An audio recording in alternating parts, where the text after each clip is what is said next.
Halo. Jumpa lagi dalam CS Service di minggu ini. Sebelum kita memulai ibadah kita pada siang hari ini, mari kita berdoa. Tuhan Yesus, terima kasih Tuhan atas kasih setiamu Tuhan. Sebentar kami akan memulai ibadah ini Tuhan. Kami akan memuji-puji nama-Mu. Engkau berarti siap kami Tuhan agar bisa mengikuti ibadah ini dari awal pertengahan hingga akhir Tuhan. Kami ucap syukur Tuhan. Haleluya. Amin. Mari kita nyanyikan satu pujian. Terpujilah nama-Mu Tuhan.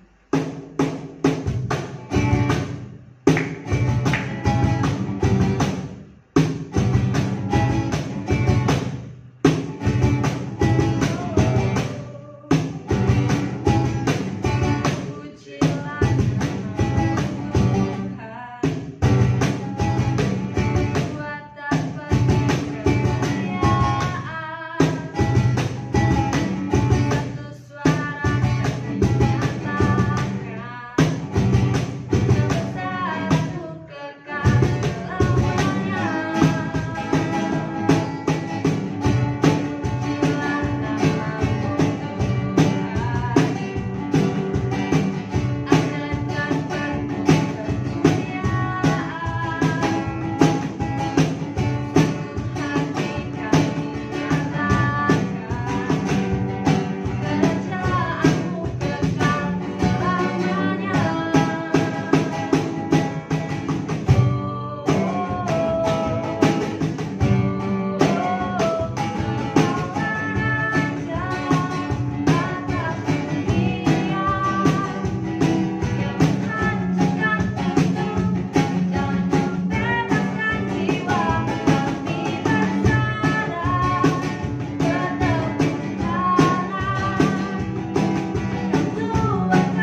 Kami akan menyebutkan nama-Mu Tuhan. Kami percaya Tuhan Kau akan memulihkan negara ini Tuhan, dan kami akan hidup seperti biasanya Tuhan.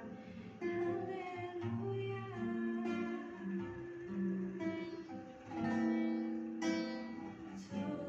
Tuhan pulihkan,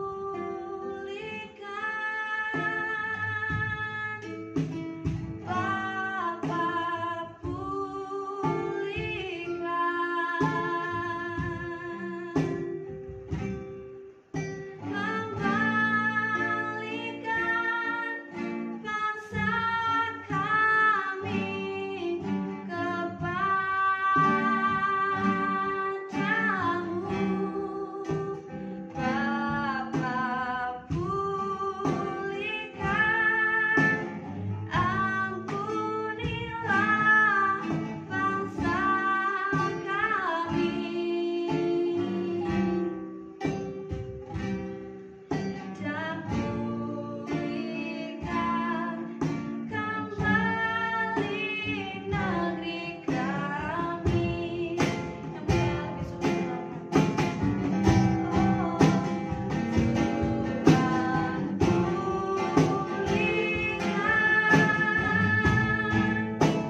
jiwa-jiwa yang akan dimenangkan Tuhan dalam bangsa ini Tuhan.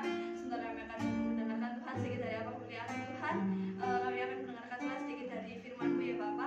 Biarkan firman-Mu ini Tuhan bisa menjadi berkat dan rema bagi kehidupan kami Tuhan. Kami ucap syukur Tuhan, dalam nama-Mu kami serahkan ibadah ini Tuhan. Haleluya. Amin.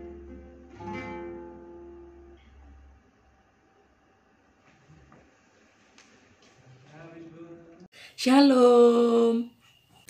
Ketika kita telah menerima anugerah keselamatan, hal apa yang harusnya kita lakukan? Akankah kita menyanyikannya? Oh no, oh no, oh no, no, no, no, no. Tentu harusnya enggak, karena Tuhan udah nebus kita dengan darah yang mahal. Dan juga, hal yang perlu kalian ketahui adalah kasih dan pengorbanan Tuhan itu besar banget buat aku dan juga buat kamu. Jadi, hal yang harusnya kita lakukan adalah hidup benar. Nah, tema minggu ini adalah attention. Attention untuk apa? Attention untuk hidup benar. Menurut kalian, hidup benar itu hidup yang seperti apa sih? Mungkin ada yang bilang kalau hidup benar itu adalah setiap minggu ibadah di gereja.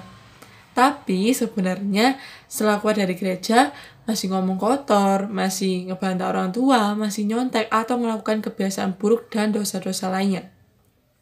By the way, hidup benar itu sebenarnya adalah hidup dengan menanggalkan dosa kita. Ketika kita menanggalkan dosa kita, bukan berarti kita nggak berdosa sama sekali. Kita tetap manusia yang berdosa. Tapi kita berusaha buat mengendalikan diri kita supaya nggak melakukan dosa terus-menerus. Kita menahan diri kita menahan pikiran kita, perkataan kita, atau perbuatan kita yang nggak baik. Dan hidup benar itu juga berarti kita hidup seturut maunya Tuhan, bukan semaunya kita sendiri atau seturut kita sendiri. Dan yang pasti pegangannya adalah apa? Yaitu benar, adalah Alkitab atau firman Tuhan. Nah, jadi teman-teman, yuk sama-sama belajar tentang hidup benar. Yang kedua, apa yang harus kita lakukan setelah kita memperoleh keselamatan? Keselamatan itu tidak dapat kita raih dengan kekuatan kita sendiri. Manusia berusaha mengatasi perbuatan dosanya dengan berbuat baik. Contohnya, beramal dan melakukan ajaran agama dengan harapan dapat diampuni dosa-dosanya dan dapat masuk surga. Dengan berbuat baik saja tidak dapat menebus dosa-dosa kita dan dijadikan ukuran untuk memperoleh keselamatan. Artinya,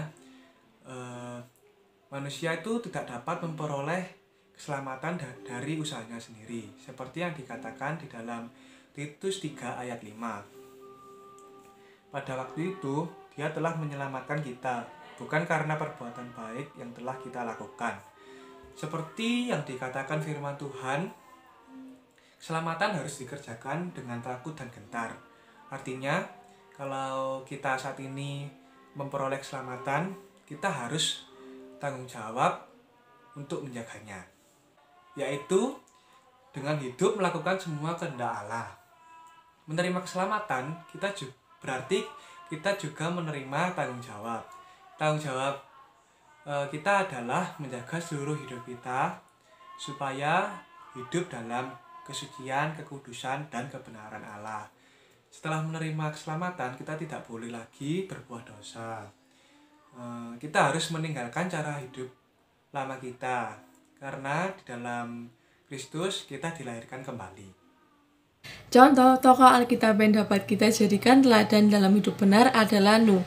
Dalam Kejadian 6 ayat 1-22, pada zaman itu terjadi kerusakan moral, perilaku maupun kerohanian yang cukup parah. Hingga pada ayat 5-6 dikatakan bahwa menyesalah Tuhan bahwa Ia telah menjadikan manusia. Tapi ada pengecualian untuk Nuh. Nuh adalah orang yang berbeda. Ia mendapat kasih karunia di mata Tuhan. Alasannya ada di ayat yang ke-9. Karena Nuh adalah seorang benar dan tidak bercela di antara orang-orang sejamannya, dan Nuh itu hidup bergaul dengan Tuhan. Mudahkah untuk tidak terseret arus duniawi, ataupun penyimpangan, ataupun dosa yang menggiurkan? Tentu jawabannya tidak. Tapi seringkali kita berkompromi terhadap dosa dan mencari pembenaran diri kita sendiri. Alasannya mungkin karena kita takut dihina, takut diabaikan, takut diajukan oleh orang lain. Karena kita dianggap sok suci lah, nggak keren lah, nggak gaul, dan sebagainya. Nuh juga pasti mengalami masa di mana bisa saja dia terseret dalam dosa. Tapi Nuh berani tampil beda melawan arus dunia, apapun alasannya. Nuh berani untuk menolak dosa, berani untuk mengendalikan dirinya. Dan Nuh mengambil pilihan untuk taat sama Tuhan sebagai standar yang memang seharusnya dimiliki oleh anak-anak Tuhan. Bukan hanya itu, iman Nuh juga luar biasa loh, karena Nuh hidup dekat dengan Tuhan. Nuh memilih untuk taat, membuat bahtera, walau mungkin itu dipandang hal gila atau hal aneh oleh orang lain. Tapi Nuh gak peduli. Yang Nuh pedulikan adalah hubungannya erat dengan Tuhan. Coba kita renungkan deh teman-teman, kalau Nuh aja bisa, kenapa kita tidak? Yuk sama-sama kita belajar dan berusaha buat hidup benar di tengah dunia yang kayak gini sekarang. Kenapa kita harus hidup benar? Sebagai orang-orang yang telah diselamatkan, kita harus benar-benar berubah. kita harus meninggalkan sikap kita yang lama dan kebiasaan yang kita lakukan, termasuk dalam hal berpikir. Seperti yang dikatakan di dalam Roma 12 ayat 2. Tetapi berubahlah oleh pembaruan budimu, sehingga kamu dapat membedakan manakah kehendak Allah, apa yang baik, yang berkenan kepada Allah, dan yang sempurna. Dan yang dikatakan di dalam 2 Korintus 5 ayat 17. Siapa yang ada di dalam Kristus, ia adalah ciptaan baru. Yang lama sudah berlalu, sesungguhnya yang baru sudah datang. Berjalan bersama Tuhan berarti hidup benar di hadapan Tuhan. Banyak orang berkata bahwa mereka sedang berjalan bersama Tuhan, tapi mereka masih berkompromi dengan dosanya. Satu-satunya cara untuk membedakan mereka dengan orang-orang dunia adalah mereka pergi ke gereja setiap minggu, sedangkan orang di luar Tuhan tidak. Berjalan bersama Tuhan berarti kita membangun kedekatan kita dengan Tuhan secara terus-menerus. Tapi kita juga harus menyenangkan hati Tuhan dan berserah penuh kepada kehendak-Nya di setiap aspek kehidupan. Seperti yang dikatakan di 2 Korintus 13 ayat 5. Ujilah dirimu sendiri, apakah kamu tetap tegak di dalam iman? Selidikilah dirimu. Apakah kamu tidak yakin akan dirimu bahwa Kristus Yesus ada di dalam dirimu? Sebab jika tidak demikian, kamu tidak tahan uji. Koreksi diri, jangan melihat keberadaan orang lain. Selanjutnya ada 3 cara hidup benar. Yang pertama ada di Efesus 5 ayat 15, yaitu karena itu perhatikanlah dengan sesama bagaimana kamu hidup. Janganlah seperti orang bebal tetapi seperti orang arif. Jadi lihat dan telitilah cara hidupmu, kendalikan dirimu. Jangan sampai kalian salah arah maupun berlaku sembrono. Jadi gunakan hidup kalian sebaik mungkin dan berusaha atau belajar untuk hidup benar seturut maunya Tuhan atau dari Alkitab sebagai pegangan kita. Kemudian yang kedua ada di Roma 5 ayat 1, yaitu sebab itu kita yang dibenarkan karena iman. Kita hidup dalam damai sejahtera dengan Allah oleh karena Tuhan kita Yesus Kristus. Jadi yang kedua adalah pupuk iman kita. Caranya bisa dengan berdoa, baca Alkitab, ikut komunitas rohani, misalnya dengan komsel, KTB, dan sebagainya. Kemudian yang ketiga dan yang terakhir adalah di Roma 12 ayat 2, yaitu janganlah kamu menjadi serupa dengan dunia ini, tetapi berubahlah oleh pembaruan budimu, sehingga kamu dapat membedakan manakah kehendak Allah, apa yang baik, yang berkenan kepada Allah, dan yang sempurna. Jadi yang ketiga adalah bijak dan selektiflah dalam bergaul. Terus think before you do, atau berpikirlah sebelum kalian melakukan segala sesuatu. Terus tanya Tuhan dulu, ketika kalian memiliki rencana atau rancangan yang akan kalian lakukan ke depannya, apakah sudah benar atau belum. Dan teman-teman, jangan sampai kalian itu melakukan hal kedagingan, karena terpengaruh oleh arus duniawi dan akhirnya jatuh dalam dosa. Kemudian jangan hanya karena standar dunia itu dipandang karena kecantikan, ketampanan, atau uang yang melimpah membuat kalian jadi nggak puas dan juga nggak bersyukur dengan diri kalian dan keadaan kalian saat ini. Nah teman-teman, kalau misalnya ada dari kalian yang merasa, aku kayaknya udah hidup benar deh, terus apakah berhenti sampai di situ? Jawabannya adalah enggak. Tentu kita harus tetap konsisten buat hidup benar, tetap jaga kekudusan, tetap belajar untuk hidup benar menjadi lebih baik lagi. Kemudian jangan bosan-bosan buat hidup benar, karena ketika kita hidup benar pasti akan membawa dampak buat diri kita dan juga buat orang lain. Nah, apa aja dampaknya? Yuk simak. Dampak kalau kita hidup benar. Jadi kelakuan kita, sikap kita, perkataan kita itu sudah tidak seperti cara hidup kita yang lama. Jadi kita lebih berkenan di lingkungan teman-teman kita, di keluarga kita, dan dimanapun kita berada. Tapi kita tuh tidak boleh kayak gitu aja ke sesama kita, melainkan kita juga harus berbuat kepada Tuhan juga, seperti yang dikatakan di Matius 22 ayat 37. Jawab Yesus kepadanya, kasihilah Tuhan Allahmu dengan segenap hatimu dan dengan segenap jiwamu dan dengan segenap akal budimu. Itulah hukum yang terutama dan yang pertama. Dan hukum yang kedua yang sama dengan itu ialah kasihilah sesamamu manusia seperti dirimu sendiri. Tuhan, biarlah firman pada hari ini Tuhan dapat bermanfaat bagi kehidupan kami Tuhan, dan dapat kami lakukan dalam kehidupan sehari-hari Tuhan. Biarlah firman ini dapat menjadi berkat bagi semua orang Tuhan. Terima kasih Tuhan, haleluya. Tuhan Yesus, secara khusus kami juga berdoa bagi bangsa dan negara kami, Indonesia. Biarlah Engkau yang memberkati, Engkau yang melindungi dan menyertai Tuhan. Menyerahkan sistem pemerintahannya, menyerahkan kepemimpinannya Tuhan, mulai dari yang pusat hingga yang ke daerah. Kiranya Tuhan setiap pemimpin boleh mengambil keputusan yang terbaik bagi rakyatnya dan juga boleh mempertanggungjawabkannya Tuhan Yesus. Kami juga berdoa Tuhan bagi setiap korban bencana alam. Kiranya Tuhan membantu dan menolong setiap mereka, Engkau memberikan mereka kekuatan dan penghiburan. Kami juga berdoa Tuhan menyerahkan bangsa Indonesia dalam segala aspek apapun Tuhan, dalam segala sektor. Kiranya Tuhan bangsa ini boleh memuliakan nama-Mu Tuhan senantiasa. Dan setiap kami Tuhan, umat-Mu yang ada di bangsa Indonesia ini Tuhan, kami boleh dengan sungguh menyembah Engkau. Kami boleh dengan sungguh menjadi berkat bagi sekitar kami Tuhan. Terima kasih Tuhan Yesus, dalam nama Tuhan Yesus Kristus, haleluya. Tuhan, kami berdoa Tuhan buat teens, biarlah kami dapat bersama-sama tetap bertumbuh di dalam Tuhan, walaupun ibadah saat ini masih online. Biarlah Engkau selalu sertai komunitas ini agar semakin mengenal Engkau lebih lagi Tuhan. Terima kasih Tuhan, haleluya. Tuhan, kami juga berdoa Tuhan buat kegiatan sekolah, walaupun sekarang masih online. Biarlah Engkau selalu menyertai kami, melindungi dan memberi kesehatan agar kami dapat mengikuti kegiatan sekolah dengan baik dan lancar Tuhan. Terima kasih Tuhan, haleluya.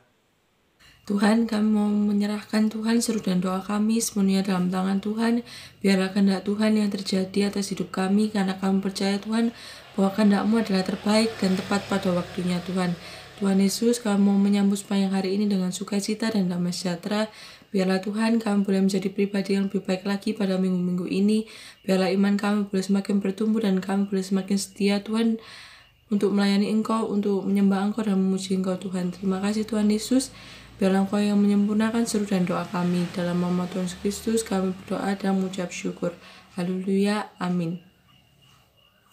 Happy Sunday and God bless you all.